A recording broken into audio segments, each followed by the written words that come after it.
जितना सोचते हैं उससे ज्यादा हमारी पहले से तैयारी रहती है। सीएम योगी ने आज ही कहा कि वो जितना सोचते हैं उससे ज्यादा हमारी पहले से तैयारी रहती है। उनकी मंशा सफल नहीं हुई, अब नए नए तौर तरीके अपनाने का कार्य कर रहे हैं, लेकिन याद रखना होगा वे जितना सोचते हैं उससे ज्यादा हमारी पहले से तैयारी रहती है। और जब भी दुस्साहस करेंगे ऐसे ही पिटोगे जैसे बरेली के अंदर पीटे गए हो। और ये सिर्फ शब्द नहीं, एक संदेश है कि दंगाई बचेंगे नहीं, चाहे वो जो कर ले। उपद्रव किया तो टांग दिए जाओगे, क्योंकि ये योगी जी का प्रदेश है और यहाँ गुंडागर्दी अराजकता का कोई स्थान नहीं। और अब तो मौलाना भी बोल रहे हैं कि योगी जी बिल्कुल सही हैं। अभी बरेली हिंसा में आपने देखा होगा कि इस तरह से बड़ी हिंसा की तैयारी थी, लेकिन पुलिस की सतर्कता से एक बड़ा दंगा होने से बच गया। इसी तरह से उत्तर प्रदेश के कानपुर में भी बरेली की तरह जुमे की नमाज के बाद हिंसा और दंगे भड़काने की साजिश रचने के प्रयास को यूपी पुलिस ने नाकाम कर दिया है। पुलिस की सतर्कता के चलते साजिश का पर्दाफाश हो गया और मुख्य आरोपी को गिरफ्तार कर जेल भेज दिया गया है। रेल बाजार थाना पुलिस ने भड़काऊ ऑडियो वायरल कर माहौल बिगाड़ने के मामले में एक नामजद और 26 अज्ञात लोगों के खिलाफ एफआईआर दर्ज की है। घटना के बाद शहर में पुलिस अलर्ट मोड पर है, जिससे कानपुर में बरेली जैसा बड़ा हादसा होने से बच गया।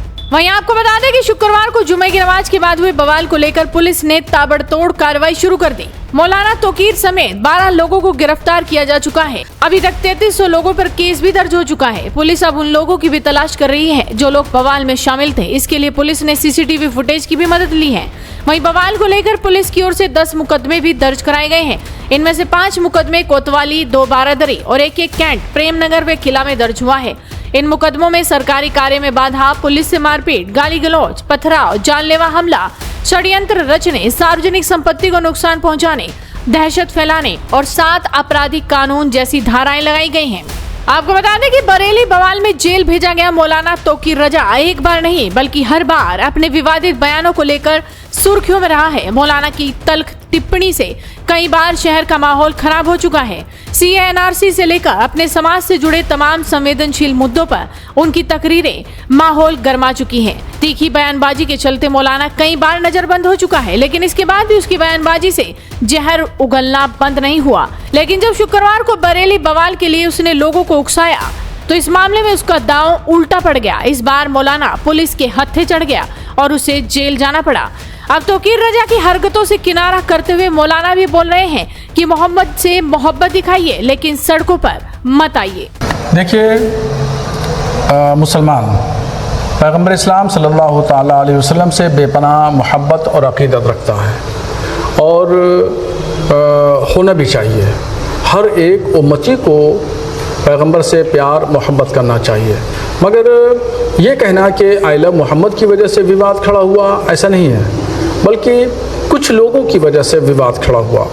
कुछ लोग बैनर, होर्डिंग, पोस्टर लेकर के रोड पे आए, उन्होंने शोर शराबा हंगामा किया और पुलिस से भिड़ गए, जिसकी वजह से ये विवाद खड़ा हुआ। तो लोगों की वजह से हुआ और आई लव मोहम्मद की वजह से नहीं हुआ। आई लव मोहम्मद तो दिलों की धड़कन है और हर मुसलमान के दिल में आई लव मोहम्मद बसता है और दिलों में ही बसाना भी चाहिए। ये प्यार मोहब्बत की जो भाषा है, तो इसका दिखावा नहीं होता, इसका दिखावा किया जाना दुरुस्त नहीं है। उनकी शिक्षा के ख़िलाफ़ है दिखावा करना। इस्लाम तो बड़ा सादगी का मज़हब है और सादगी पसंद है, दिखावा नहीं चाहता। और पैगम्बर इस्लाम ने कभी भी अपने विरोधियों से विवाद नहीं किया। देखिए, नाराए तकबीर कहना कोई गलत नहीं है, बहुत अच्छा है और अच्छी बात है। लेकिन इसी में ही अगर नाराए तकबीर का इस्तेमाल किसी राजनीतिकरण या किसी शर फैलाने के लिए किया जाए तो यही फिर गलत बन जाता है। इसे ही अल्लामा इकबाल ने फितना भी बताया है। तो आप ये देखना है कि जो बात हम कह रहे हैं, कथनी और करनी में कोई फर्क तो नहीं है। आई लव मोहम्मद कह रहे हैं तो क्या हमारा जो कैरेक्टर है, हमारा जो अमाल है, क्या मोहम्मद सल्लल्लाहु अलैहि वसल्लम की इत्तिबा जो हम कर रहे हैं क्या उसी तरीके से जो जैसी का हुक्म और आया है करने की बात कही गई है? अगर ऐसा नहीं है तो फिर ये गलत है। फिलहाल लखनऊ से लेकर मुरादाबाद तक, बरेली से लेकर मऊ तक पुलिस प्रशासन पूरी तरह से अलर्ट है, क्योंकि सीएम योगी ने भी साफ कह दिया है कि दंगाइयों को टांग दो, एक भी दंगाई बचने न पाए। वीडियो को शेयर कीजिए और जुड़े रहिए हेडलाइंस इंडिया के साथ।